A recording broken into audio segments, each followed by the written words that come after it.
Inter Milan menempatkan satu kaki di final Liga Champions. Apakah mereka bisa benar-benar mewujudkannya ke final Liga Champions usai menang 2-0 atas Milan? Saya ulas semuanya soal Liga Champions di video ini.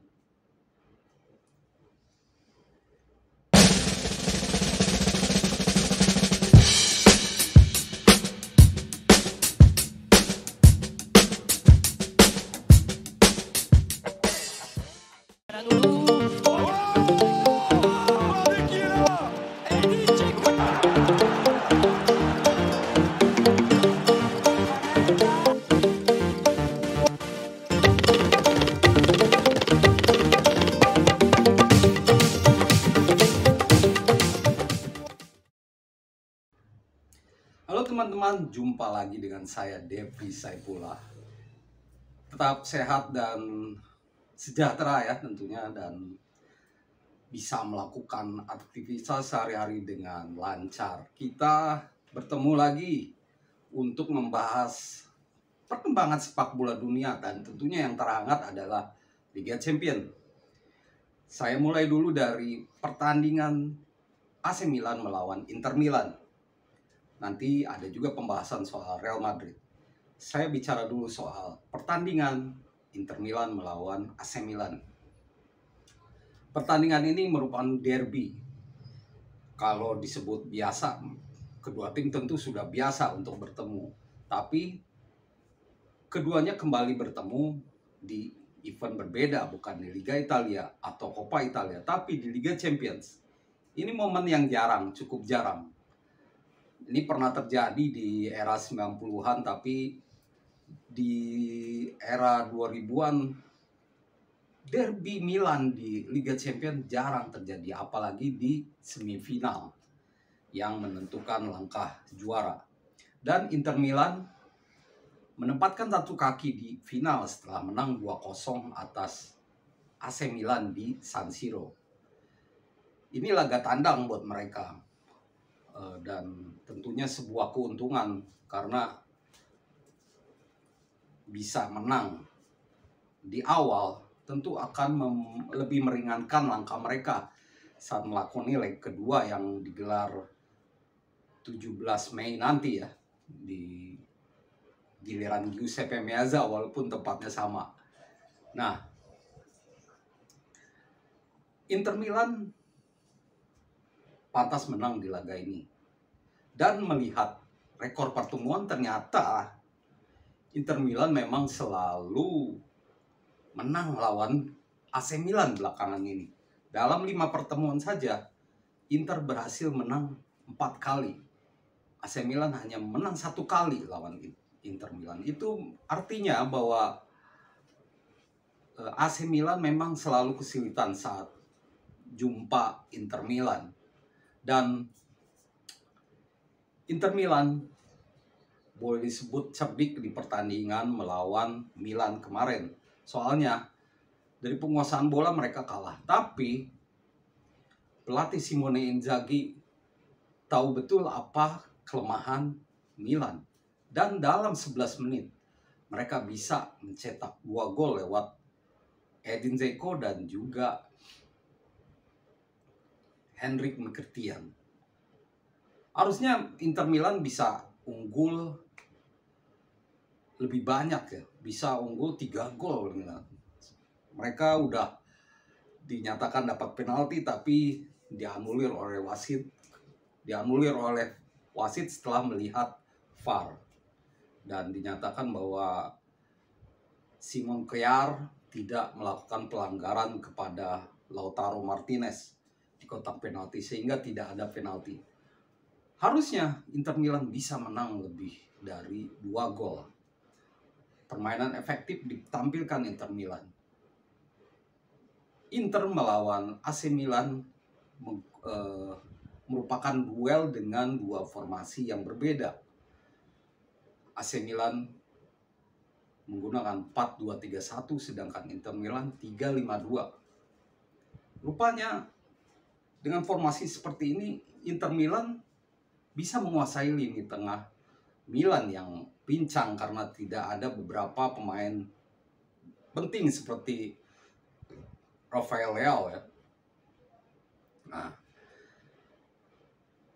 dengan memanfaatkan Federico Di Marco, Denzel Dumfries, kecepatan dua full winger ini, Inter Milan bisa mengejutkan AC Milan yang telat dalam melakukan transisi negatif. Atau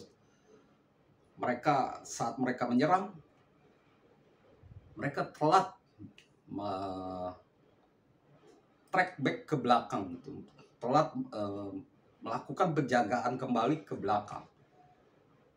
Gol pertama dicetak lewat bola mati, tendangan sudut. Tapi gol kedua itu serangan balik cepat dari Inter Milan bisa membuat Milan tak berkutik. Pertahanan Milan begitu lowong. Lihat saja, Mkhitaryan bisa menerobos sampai one on one dengan kiper Maignan, kiper AC Milan. Ini tentu sangat ceroboh gitu. Stefano Pioli tidak belajar dari dua pertandingan sebelumnya di saat mereka kalah. Dan di dua pertandingan sebelumnya juga Milan memang kesulitan mencetak gol ke gawang Inter Milan. Nah, seperti yang saya sebutkan bahwa perbedaan formasi ini, walaupun memang kekuatan kedua tim sama gitu ya, tapi pemain Inter Milan saya pikir lebih baik, memang punya kualitas lebih baik. Sedangkan AC Milan, lini tengah mereka tidak jalan. Krunic, Brahim Diaz, lalu Saelemaekers tidak bisa menembus pertahanan Inter di pertandingan kemarin. Kita lihat bahwa Inter Milan bisa sampai akhir babak pertama tak memberi Milan satu kali tembakan pun. AC Milan mulai membaik di babak kedua saat mereka mulai menguasai lini tengah dan mengambil inisiatif serangan, dan Inter Milan pun tidak memberi jalan untuk AC Milan untuk mencetak gol. Pertahanan mereka rapat dan beberapa kali bisa ditembus, tapi penyelesaian akhir AC Milan tidak bagus. Maka itu saya pikir Inter Milan sudah ada satu kaki di final yang berlangsung di Istanbul nanti pada 10 Juni. Inter Milan hanya butuh imbang atau paling tidak ya kalah 1-0 pun mereka tetap lolos. Nah, kenapa saya pikir Inter Milan sudah bisa tembus final itu karena kualitas pemain mereka, kualitas taktik antara Pioli dan Simone Inzaghi sangat berbeda.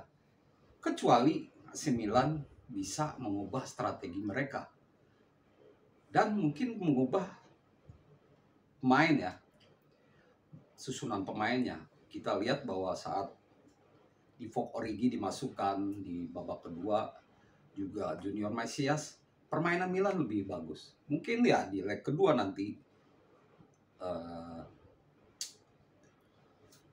Stefano Pioli akan mengubah strateginya untuk memberi perlawanan.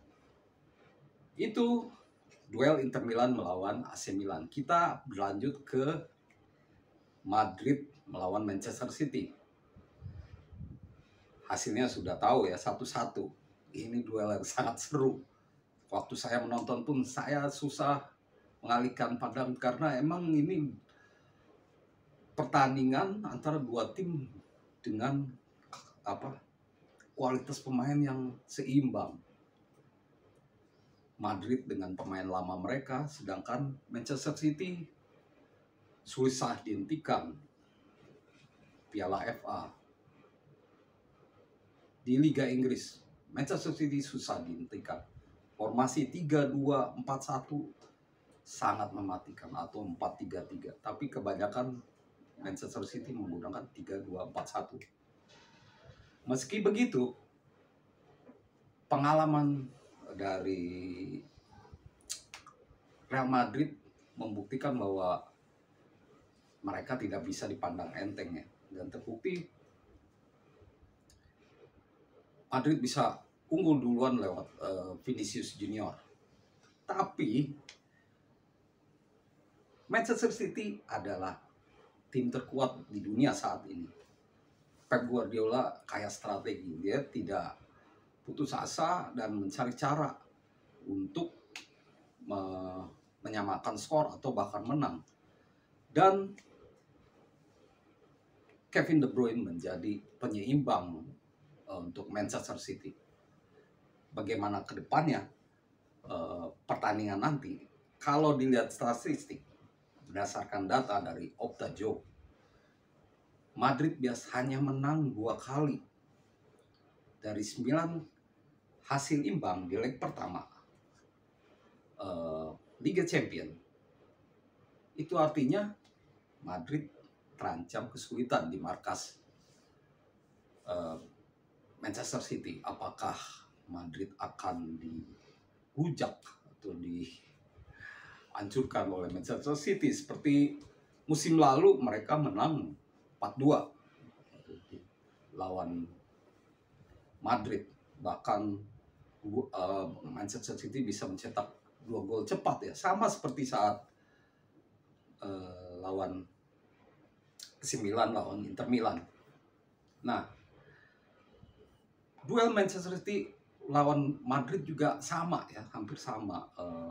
Manchester City mengandalkan penguasaan bola, sedangkan Madrid sepak bola reaktif.